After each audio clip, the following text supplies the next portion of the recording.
In this video, we're going to talk about international institutions. We're just going to look ahead very briefly. It's a very straightforward and very short discussion of several international institutions that help with world trade. We're not going to linger too long on each of them.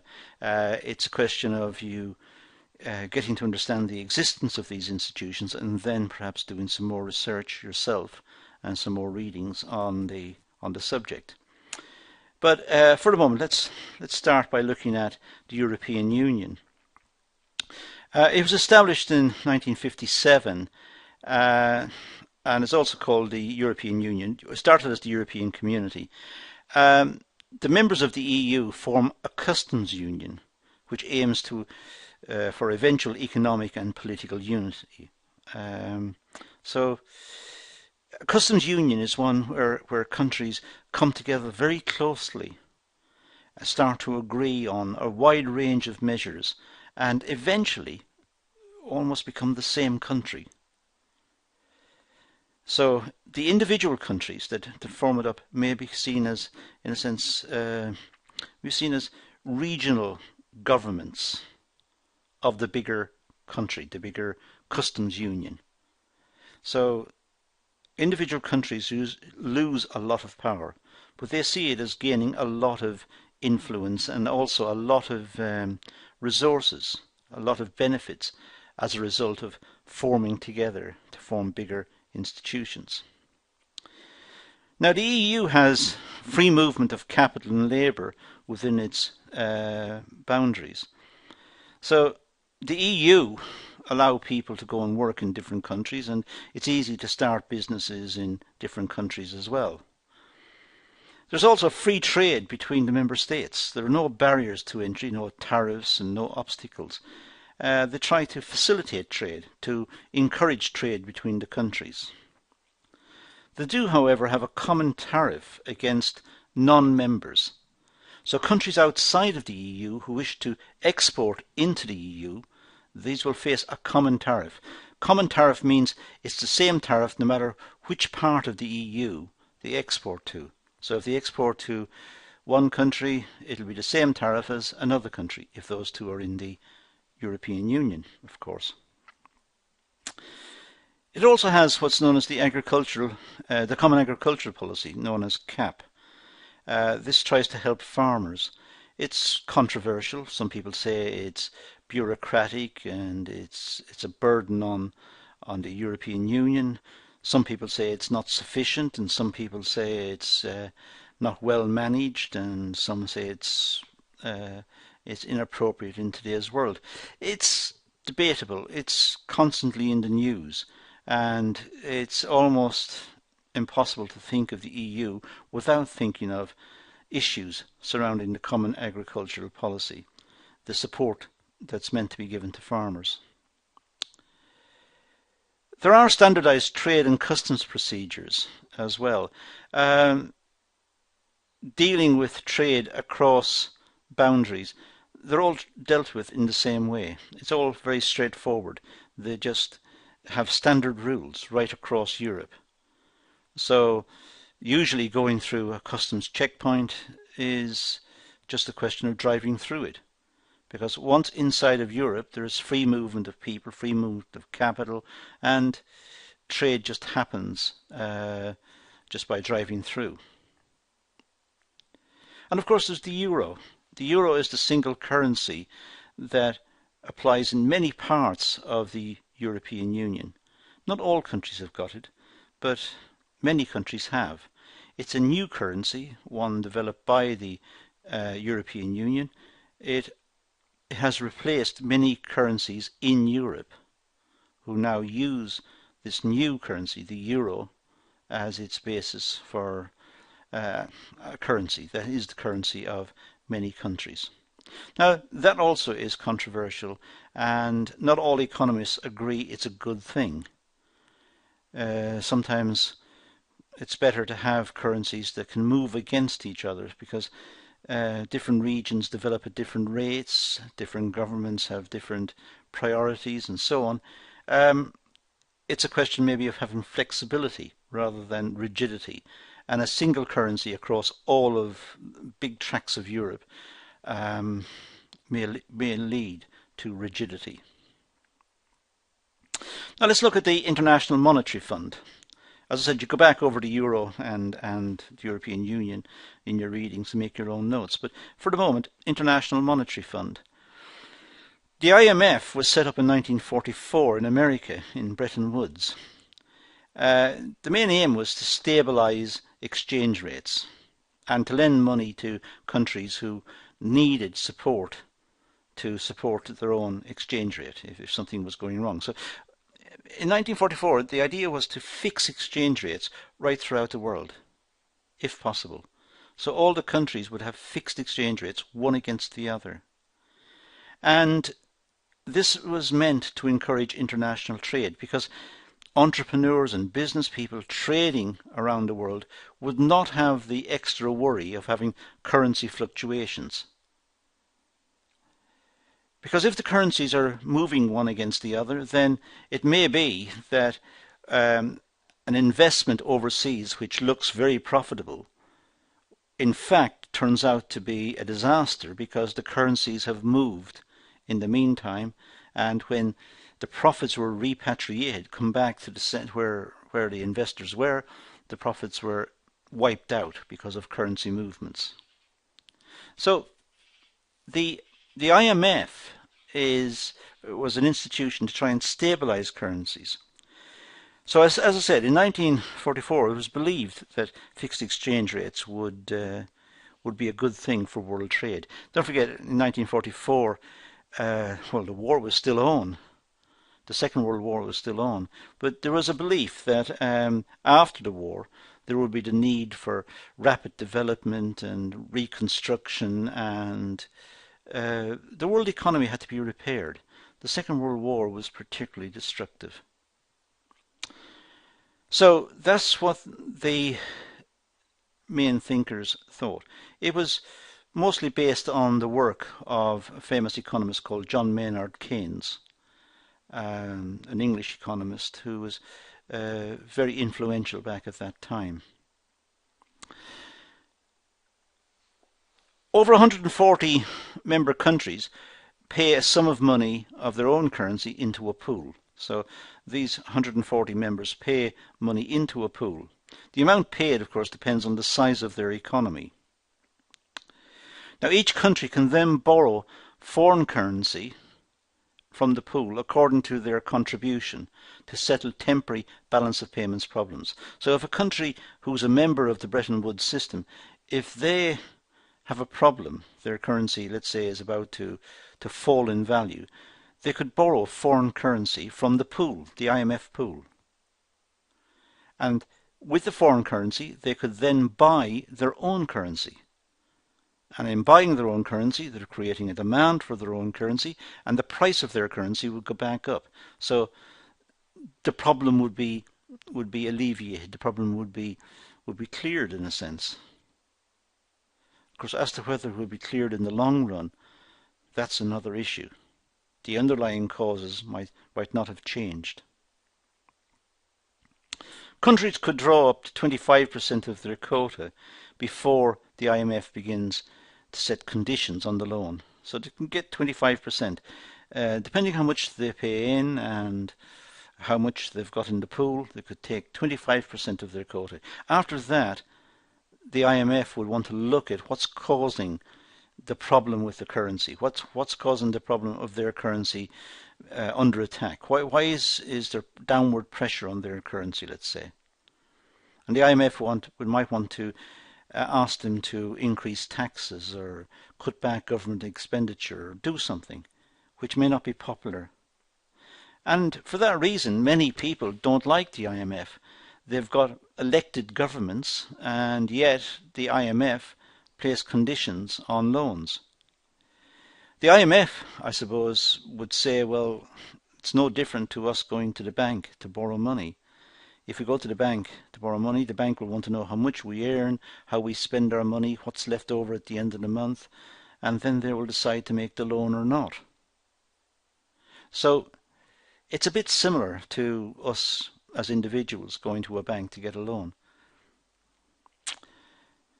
In 1967, the IMF created a new international currency called special drawing rights, SDRs, which governments could use to settle debts with other countries. So the IMF issued its own currency in 1967,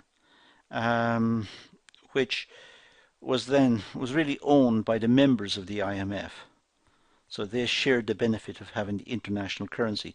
Really, the international currency is the American dollar. America is so dominant in world trade and as having the main currency that underpins world trade. But this was an effort by the IMF to have its own currency and reap the benefits from having its own currency. The benefits for having its own currency will be dealt with in another video. It's a complicated subject. It's called the rights of signage, and that will be dealt with separately in a subsequent video. So the IMF, the point about the IMF is that it was an institution meant to help to stabilize currencies, and it developed in 1944. It broke down somewhere in the 1970s. Countries start to allow their currencies to float one against the other. And floating currencies have the advantage of giving flexibility to countries. Sometimes their currencies are strong, sometimes the currencies are weak, depending on the conditions in the country. So if a currency falls, it means imports become more expensive, exports become cheaper, and that should help the country to export more. So a falling currency is not necessarily a bad thing. It helps the exporting sector. So countries allow their currencies to float from into the 70s onwards. And this role of the IMF started to fade away. It's still used to lend money to governments for all sorts of purposes, but to underpin the currency is not major anymore. Currencies now are allowed to float. Given the advantages of floating currencies in terms of their flexibility, it's interesting to note that the Europeans have gone towards fixing their currencies absolutely rigidly, so much so they've got a single currency. So there are issues that can be debated here. Why have the Europeans decided to fix their currencies rigidly, one against the other, so much so that it's a single currency? It's so rigidly fixed, it's a single currency. And yet we have the experience of the IMF and its efforts to try and fix currencies one against the other, and how it broke down. It broke down because of different rates of economic growth between countries, different rates of inflation, just generally countries develop differently. And to accommodate that, they need flexibility. So an interesting point of discussion, one that should be thought about. Nonetheless, that is the IMF. Now let's turn our attention to the International Bank for Reconstruction and Development. This is known as the World Bank. Now it lends money to developing countries for capital projects such as power stations or roads. So the World Bank lends particularly to poorer countries, trying to bring about development in poorer countries. Loans are for a long period and usually a very low rate of interest is charged. It's designed to try and help development in other countries, particularly poorer countries. The World Trade Organization, the WTO, this was set up in 1995 and succeeded the General Agreement on Tariffs and Trade, GATT. Having said that, we often talk still about GATT, and it often gets mentioned in lectures. So it's worth knowing that when the word GATT is mentioned in a class, that today we would talk about the World Trade Organization, so WTO. It came into existence to replace the General Agreement on Tariffs and Trade. The aim of WTO is to help trades flow smoothly, freely, fairly and predictably. So the whole idea of the World Trade Organization is to facilitate trade, to try and get rid of obstacles to trade, get rid of barriers to trade, tariffs and physical quotas and bureaucracies, and try to liberalize trade. The WTO administers trade agreements. It tries to develop trade agreements between countries, and then it tries to make sure that the agreements are adhered to.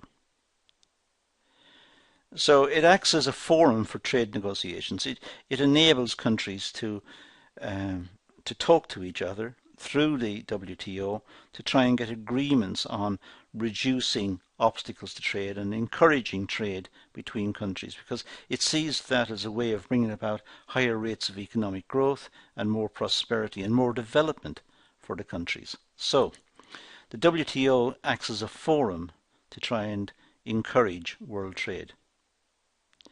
Sometimes when disputes break out, it tries to settle the disputes. It negotiates with the countries and tries to bring about a solution. Sometimes countries agree to certain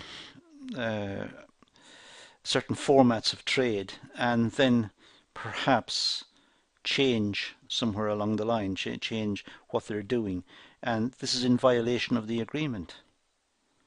So countries try to say initially that they will encourage trade and then later on introduce bureaucracies and introduce lots of paperwork for exporters and importers to complete. Now that may be against the spirit of what they agreed to originally, in which case the WTO will get involved and try and settle the dispute.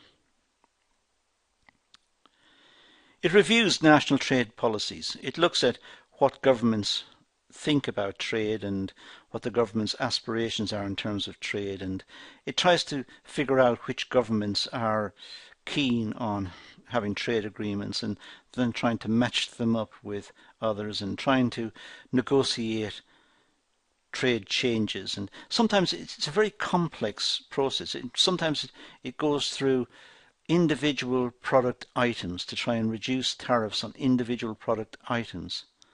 So you can imagine how complicated that is, given the millions of items that are traded every day. So it's a very complex process and very lengthy negotiations. They can last for years, the negotiations.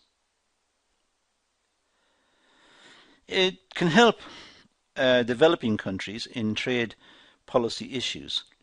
The World Trade Organization is aware that some countries can't negotiate from positions of power and influence, so it tries to represent them as well, tries to give them a platform to speak and to be heard, and hopefully to benefit from agreements. The Organization for Economic Cooperation and Development, OECD. This is made up of member countries who send a representative to a council. So countries send somebody to a council and they then start to both do some research, compile statistics, make recommendations to governments, and bring out policies and try to discuss common policies to stabilize exchange rates and also to encourage growth. So the council becomes, if you like, a forum. It becomes a place where countries can talk to each other, start to get agreements about coordinating their policies and resolving any issues or disputes or anything that's gone wrong. So it's a means of facilitating trade and helping to promote economic growth. So it publishes a lot of work, a lot of research, and makes recommendations to individual governments about their policies and about the efficacy of their policies and about what could be done and what changes could be implemented and so on. So it's quite a detailed analysis from an outside agency looking at governments, looking at their policies and making recommendations. There's also the Organization of Petroleum Exporting Countries, OPEC. This is a group of many of the largest oil producing nations which try to limit world production so as to maintain the oil price. So the OPEC group of countries, mostly Middle Eastern, Venezuela, Mexico, countries that Nigeria, countries that produce a lot of oil, meet together and they try to regulate the price of oil to try and make sure that they're getting a good return on the product. Of course, consumers who use a lot of oil will want the oil as cheap as possible. The OPEC countries want the price at a high price. But they regulate production. That's their main tool for controlling the price. They try and cut back on production if the price is too low. Cutting back on production should make the price rise. They've got lots of issues over the last probably 4 or 5 years. There's now the advent of domestic production, and the Americans in particular are going through a process of generating oil from fracking. They're producing oil right across America and hence becoming less dependent on OPEC. So the price of oil on the world market has fallen significantly, and OPEC has a problem of how to regulate the price given this new circumstance. But also other countries are becoming more energy efficient and are looking to alternatives to using oil. Countries may use nuclear power, or they may use green energy, wind farms and solar energy and so on. So there are movements to try and weaken and loosen our dependence on oil. And besides which, the use of fossil fuels is bad for the climate. And we know that the climate is changing, and it's changing for the worst. And this is the only planet we've got. So there are issues confronting OPEC that are potentially, in a sense, life-threatening for the OPEC organization. There are other organizations we could go through, but I'm not going to spend time on them here. I'll deal with them in other sessions. There is the Association of Southeast Asian Nations, ASEAN, which takes up a lot of the countries in Southeast Asia. But there are many other organizations that we could mention. But that's all I'm going to deal with in this session, is just introduce these few organizations and just plant their existence firmly into your notes and encourage you to do some more reading about what these organizations do and what their objectives are. But that's all I'm going to deal with here, so I'm going to leave it at that and say thank you for watching.